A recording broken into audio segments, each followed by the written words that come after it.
Welcome to Strip Cover Lit, where we squeeze the bigger picture out of literature. I'm Adrian Fort. And I'm Dalton Gentry. And we're here for a short story review. Dalton, what short story are we reviewing this time? This is How to Become a Writer by Lorrie Moore. Is this your first Lorrie Moore? This is my first Lorrie Moore. Good. It's a good Lorrie Moore, too. Yeah. Damn good Lorrie Moore. Yeah. You want to talk about this Lorrie Moore a little bit more? We should. What's more? This is a review after all. This is a review after all. Let's talk some more. God damn, it just keeps kind of like more. Let's talk some Lorrie. Let's talk some Lorrie. Let me get to the correct page and let's talk some Lorrie. Excuse me. We got 3 good things, 3 bad things, quotes, literary analysis, rating, and recommendation based on the text. Would you like to start with your 3 good things? Let's talk about what this is first. We usually give it just a quick summary. Go ahead. I don't know what the hell this is. This is not something that you would normally think of as a short story. This seems to be an account of, we would assume, Lorrie Moore, and her just how she became who she is. The trials and tribulations of the writer, the back and forth between, getting a real job and doing what you're passionate about. Yeah. And damn if this does not hit close to home. So, 3 good things, 3 bad things. You want to start us out? Go ahead. Okay. First and foremost, holy shit, will this light a fire under your ass?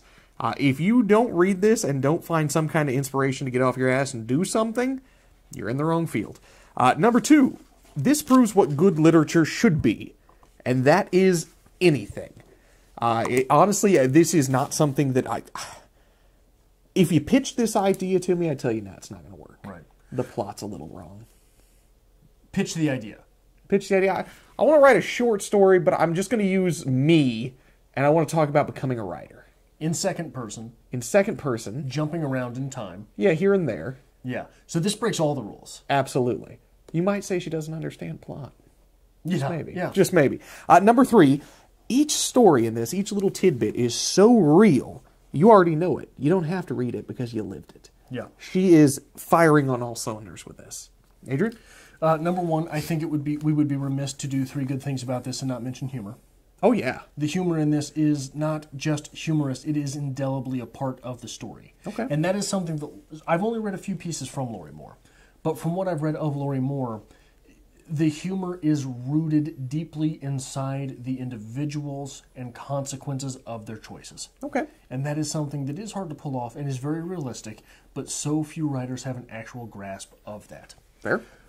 This is second person done well. Okay. Difficult to do second person well. Hard to... So it's one of those things that, especially having read as much amateur writing as I've read, when you see second... I'm trying to think of something...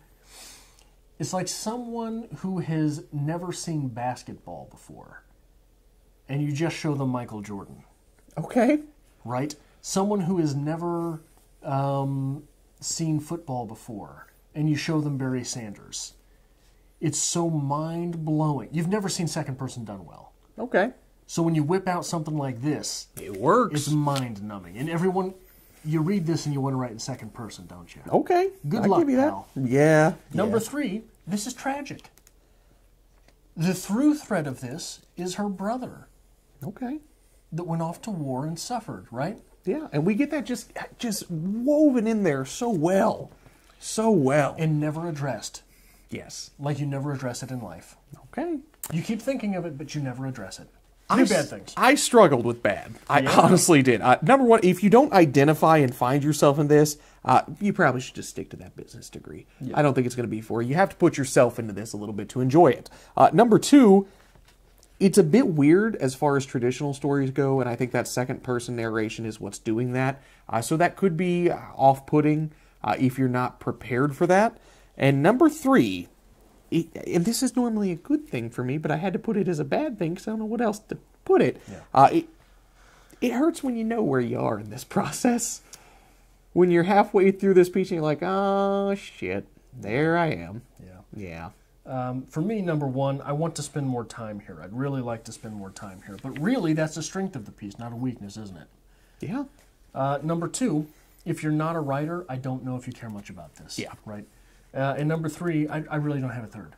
I really don't have a third bad thing about this. It was hard. It's so expertly done. And, it's not the most universal of pieces. So perhaps that is a negative.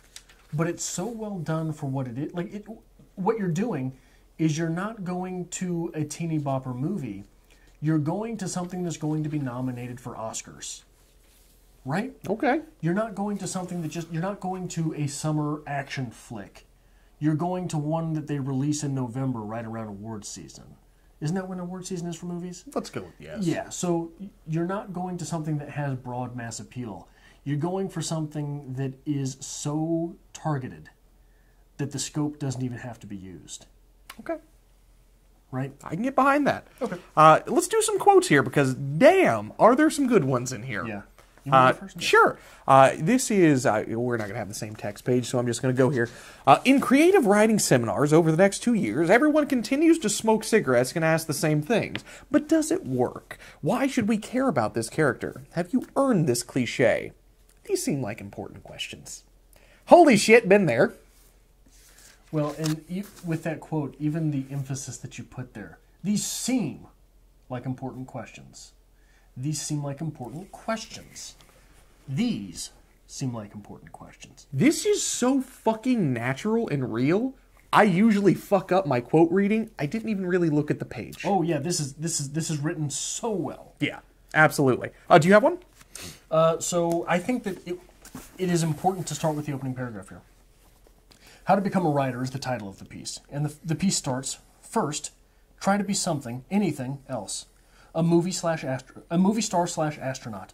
A movie star slash missionary. A movie star slash kindergarten teacher. President of the world. Fail miserably. It is best if you fail at an early age, say 14. Early critical disillusionment is necessary so that at 15 you can write long haiku sequences about thwarted desire. It is a pond, a cherry blossom, a wind brushing against sparrow wing leaving for mountain. Count the syllables. Show it to your mom. She is tough and practical. She has a son in Vietnam and a husband who may be having an affair. She believes in wearing brown because it hides spots. She'll look briefly at your writing and then back up at you with a face as blank as a donut. She'll say, "How about emptying the dishwasher?" Look away. Shove forks in the fork drawer. Accidentally break one of the freebie gas station glasses. This is the required pain and suffering. This is only for starters. It's good. Yeah. It's damn good. Another one here for you.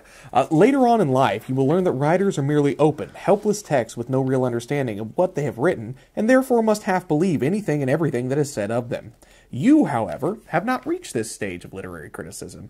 You stiffen and say, "I do not." The same way you said it if when someone in the 4th grade accused you of really liking oboe lessons, and your parents really weren't just making you take them. It's so fucking real, man. It's uncomfortably real. Uncomfortably. You get this one. Suppose you threw a love affair and nobody came. I think that's even I think it's an Einstein quote. Suppose someday they'll throw a war and no one will come. So it's a reference to another quote buried so brilliantly inside this. Quote within a quote. A quote within a quote, but it also points to the larger tragedy of it, which is her brother in Vietnam. You've got more quotes? I have one more. I'm sorry, I have to gush on this one here. No, hey, absolutely. From here on in, many things can happen. But the main one will be this. You decide not to go to law school after all. And instead, you spend a good chunk of your adult life telling people how you decided not to go to law school after all. Somehow, you end up writing again. Perhaps you go to graduate school. Perhaps you work odd jobs and take writing courses at night. Perhaps you are working on a novel and writing down all the clever remarks and intimate personal confessions you hear during the day. Perhaps you are losing your pals, your acquaintances, your balance. You have broken up with your boyfriend. You now go out with men who, instead of whispering, "I love you," shout, "Do it to me, baby." This is good for your writing. Yeah. So give me a number between 1 and 36. 17. Are you going to go to paragraphs here and just read a random paragraph? Yep. The seminar doesn't like this one either. You suspect they are beginning to feel sorry for you. They say, you have to think about what is happening. Where is the story here? Even that's good. Yep. And just a random paragraph. Yep. And like it's I don't know if it's just speaking to me, but like I honestly feel like going in with like a literature degree, going through this idea of wanting to be a writer, wanting to do something in literature, these are all phases that we all have to go through. You say that quote, I think of college. Yeah. I think of being stuck in your shitty apartment, going to writers group once or twice because you made me. Yeah. And everybody's sitting around talking bullshit and smoking cigarettes. I'm like, oh, goody, this is terrible. Yeah.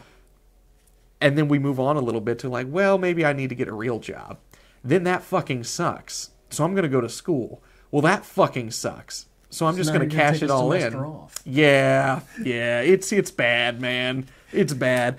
And the bitch about this is, like, we can gush and gush about how great this is. It's really hard to break anything down about this.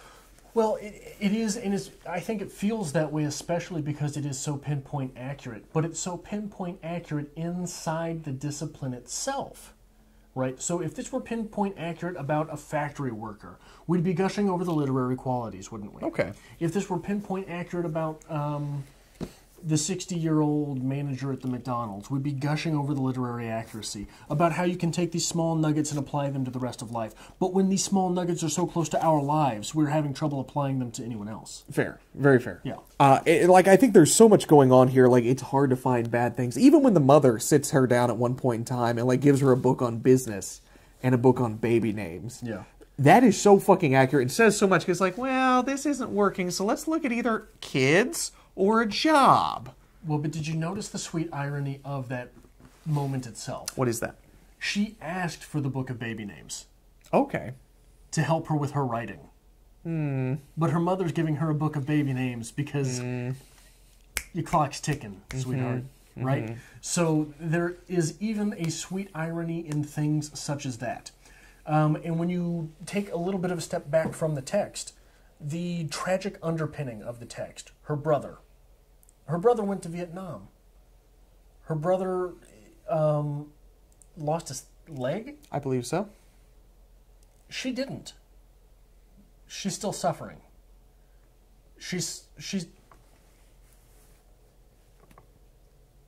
enumerating her problems and discounting that when you can very easily read the text and know that her brother making those sacrifices is very much influencing the troubles that she's going through, right? Okay. The indecisive nature with which she lives life. What's the opposite of an indecisive nature? Very straightforward, very disciplined, decisive, a lifestyle that is living with ends and means. What is that? That's war. Militaristic, yeah.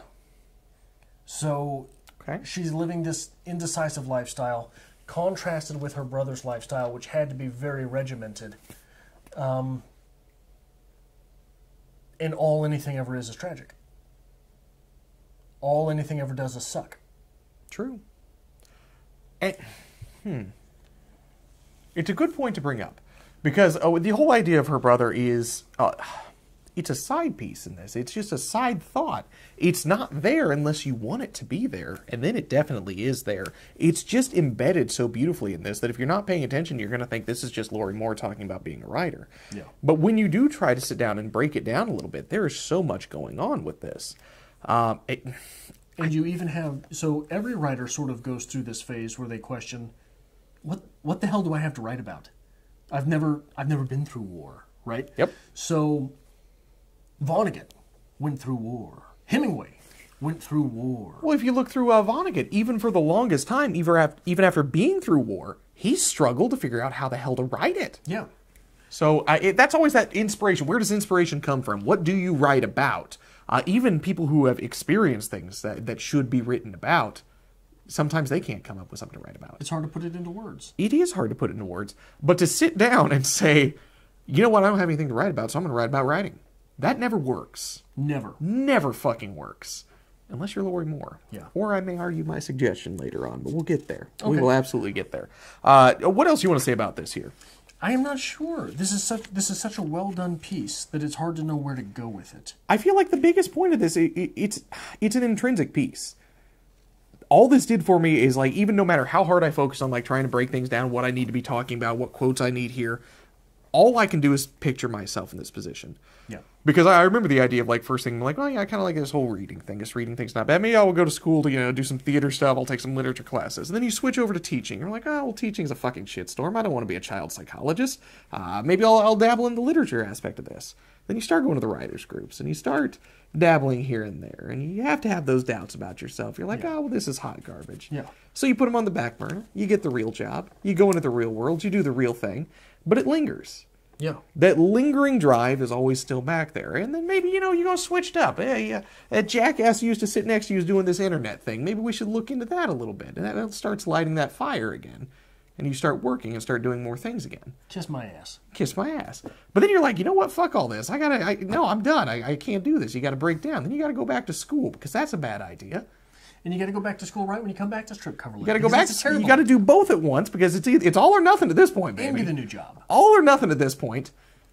And then you're going to quit your job because it's all or nothing. You're going to get a shitty job and you're going to quit school. And you're going to refuse to listen to Adrian, who's been through it all and is trying to advise you. But you know what? Adrian does push-ups in the morning. So what the hell does he know? Well, I'll tell you one thing. You know Lorrie more, okay? You know fucking Lorrie more. But here, by this logic, I'll let you know. In 2 years, I will be Lorrie Moore. By this logic, it's coming. It is absolutely coming. What do you mean? What's coming? You're quitting again? Yeah, probably so. I don't know. We'll figure it out when we get there. So you talked about her brothers in the piece is the tragic underpinning of the piece, if you want it to be. But if not, it's not really there, right? I think so. I think you're wrong. Okay. And I'm going to tell you why. Tell me why. But I'm going to make you tell me why. I hate this part. All of her stories, they have no plot, right? She keeps getting in trouble because her stories have no plots. Okay. Right? I think I know where you're going with this. What happens to the characters in her stories? They all explode. They all explode. Who else exploded? A lot of people in Vietnam exploded. Yeah. Seemed like a war with no plot. War with no plot, and her brother's lost his leg. Okay. It's an explosion of sorts. Right? Okay. Something exploded, cost him his leg. And that's the tragic underpinning of the piece. You mind if I interject here for a second? Go ahead. Because that's the goddamn beauty of Lorrie Moore. It is the tragic underpinning of the piece. And the explosion is what hurt her brother. But the explosions are also the comic relief of this. Because they were just sitting in the kitchen, the old couple I was writing about, and they exploded. Because that's something you fucking write when you're trying to get your bearings and you're trying to figure it out. You don't know how to make that move that forward. So you throw a gun in the scene. Why not? And it's funny when you look back on it in retrospect. But it's that comedy that you also get the tragedy. Yeah. But where were those people when that mine exploded? In their kitchen. In their kitchen. Like you said. Which is what? Common life. True. Tragedy in common life. You never know when you're going to step on a landmine. True. You know who does kind of know when they're going to step on a landmine? People at war probably know. It could be today, couldn't it? Could be any day. So it is... By that logic, though, at any point the axe could fall, man. Now, granted, you're going to heighten that chance if you're going to be going to war. Absolutely. You're going to heighten that chance. But at any point in time, let's be honest, the ceiling could fall on me right now. I'm just waiting for the axe to fall. I could explode. That lamp could go. I do have an axe in the corner. You do have an axe in the corner. So it's just so fucking real. And, like, I don't know what to say beyond just gushing about it. Yeah. Honestly. Well, and it's so, but my point was that this is the bringing together of those ideas. Mm-hmm. The fact that in her mind, these characters are always exploding, which is her always being worried about her brother. But it's also her pointing out the dangers of everyday life and that we never know when our lives are going to implode because there is no plot to life. Okay. And that is interesting because when you are writing, talking about the writing experience, you always have to seep a little bit of yourself into the writing. And perhaps that underlying fear of her brother exploding is seeping into the writing so badly that regardless of what her character's doing, that's all she can put in there. That's what's there. Well, and writing is also a lonely sport, right? It is. What else do we get about her brother? I don't know. We don't get anything about her brother, except that he's in the war and he's lost a leg, right? Okay. Do you think she grew up with a sibling? Lorrie Moore? Yeah, I would say so, absolutely. Yeah. But she's estranged from him. Okay. Because you don't just wake up one morning and go to war. You're in the army first. You're in basic training first. You get orders first, right? Okay.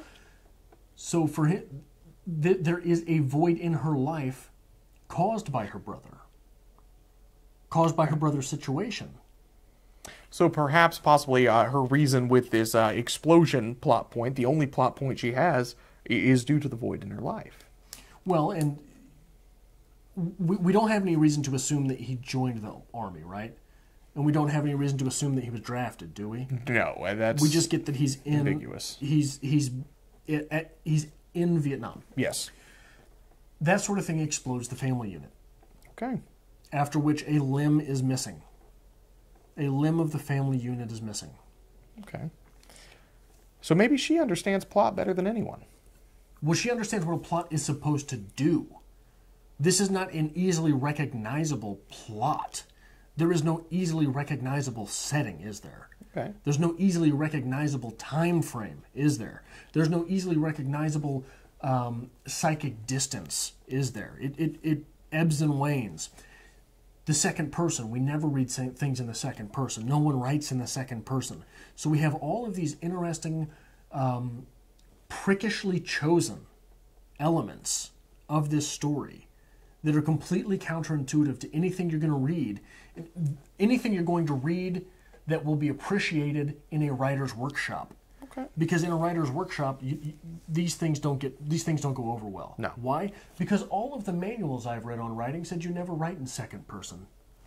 All of the manuals I've read in creative writing, for my creative writing classes, because I figure myself an auteur, all of these things, they require a plot. What is the plot here? What is the story? There isn't one. Have you earned this cliche? There fucking isn't one. That's the best part. Right. And I think what it really... But if I may finish this point. But she understands what these things are supposed to do.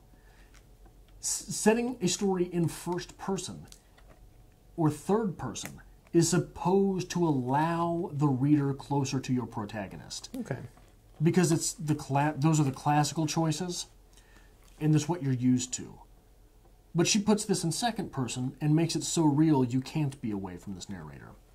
Having a setting is something you're supposed to do because it grounds the story in a place. We've got no setting. But it's very grounded because we know all the places that this takes place. Setting a time frame for a story is supposed to anchor your story and make it so you can visualize what's going on. There's no time frame for this. It's all over the place chronologically because everything is painted so well, you know exactly when that moment happens. So she is exploiting the tropes of literature through abandoning the cliches of literature. Okay. So she's even that small line about cliches, have you earned this cliche? She's saying everything is a cliche. She's saying your first person, that's cliche. Your third person, that's cliche. Your time setting, that's cliche. Your setting, that's cliche. Okay. And where does Lorrie Moore get her grounding? And where does she get her anchor in this second person narration? Writing. It comes from her honesty. Oh, okay. It comes from her brutal fucking honesty. And I think there's a little good point right here with one of these quotes, because you never hear about the writer's method. The writer's method is always something we fantasize about. We want to know how the writer gets to the point they are. Everybody's heard the story, Stephen King threw away the draft of Carrie because he didn't think it was good enough. That's a rare glimpse that we get here. On the opposite end, he threw away Carrie because it was his 19th version of the novel and he didn't think he'd get it right. He doesn't remember writing Cujo because he was too coked out of his mind. But no writer sits down and tells you about their fuck-ups. Yeah. Tell your roommate your great idea, your great exercise of imaginative power, a transformation of Melville to contemporary life. It will be about monomania and the fish-eat-fish world of life insurance in Rochester, New York. The first line will be "Call me Fishmeal." And it will feature a menopausal suburban husband named Richard, who, because he is so depressed all the time, is called Mopey Dick, and his witty wife Elaine. Say to your roommate, "Mopey Dick." Get it? Your roommate looks at you. Her face blank as a large Kleenex. She comes up to you like a buddy and puts her arm around your burdened shoulders. "Listen, Francie," she says, slow as speech therapy. "Let's go out and get a big beer." You don't get that brutal fucking honesty because, goddamn it, every single one of you who's ever written anything has written that fucking story. We all had to write the Western at one point in time. We all had to write the werewolf novel. You had to get it out because you had to test your fucking boundaries. But no one tells you that. No author gives you the honesty of their fuck-ups. Great is the opposite of good, right? We get that often. Yes. Clever is the opposite of good as well. Let me tell you from experience, if you think you're being clever, is the opposite of being good. But so many of these things, they just come right around, and everyone who considers themselves a writer has done these things. And I think that is one of the sweet ironies of this. Like I say, is that this is no one else outside of this little sect of humanity would really be able to appreciate this, right? No one outside of literati would be able to appreciate this. No one outside of literati is going to read this. Nope. So there's no need to feel guilt for writing it. You ever sit down and tell somebody who doesn't fancy themselves a writer, tell a coworker about something you're writing, you're going to get that same fucking stare. You're like, oh, that's nice. Yeah. That's great. Yeah. Moby Dick. Yeah. I like that. Adrian, what would you rate this? Let's wrap this up, because I don't think there's much more we can say. I would give this 92 blank as a donuts out of 100. I gave it 94 writers groups. Yeah. I fucking love this. Yeah, it's a damn brilliant piece. good. And you've never read Lorrie Moore? No, I haven't. You know why? They're never going to make you read this in school. No, absolutely not. I'm What sure it would was you assigned to me, but I never actually read it. No, it wasn't. I guarantee you it was not. I would recommend a poem. So You Want to Be a Writer, Charles Bukowski. I don't know that one. It's good. What is it in Pleasures of the Damned? I don't think so. Okay. I'll find it for you, though. Okay. I would recommend We Didn't by Stuart Dybek. Okay. Because of the flawless nature of the narrative here. It reads so smoothly, it reads so fast that you could almost skim read these things. True. You know, and that is something that Stuart Dybek does very well in We Didn't. And I think that the humor involved in both of the pieces is similar. But Stuart Dybek is another writer who is very underrated and you're not going to read in class. Very good. So, Adrian, why don't you end us off here? if you like this sort of thing, we try to do short stories, poems, novel read-alongs, flash fictions, any sort of literature. We try to go through it on the channel, so hit the subscribe button if you like that sort of thing and you are not subscribed to this, you stumbled upon this video somehow. Maybe hit the like button because it really helps us out on the channel. And if you would like to help us create more content here on Strip Cover Lit, there's, as always, a link to our Patreon to be found in the description below. And we hope to see you on the next episode of something we're doing here on Strip Cover Lit.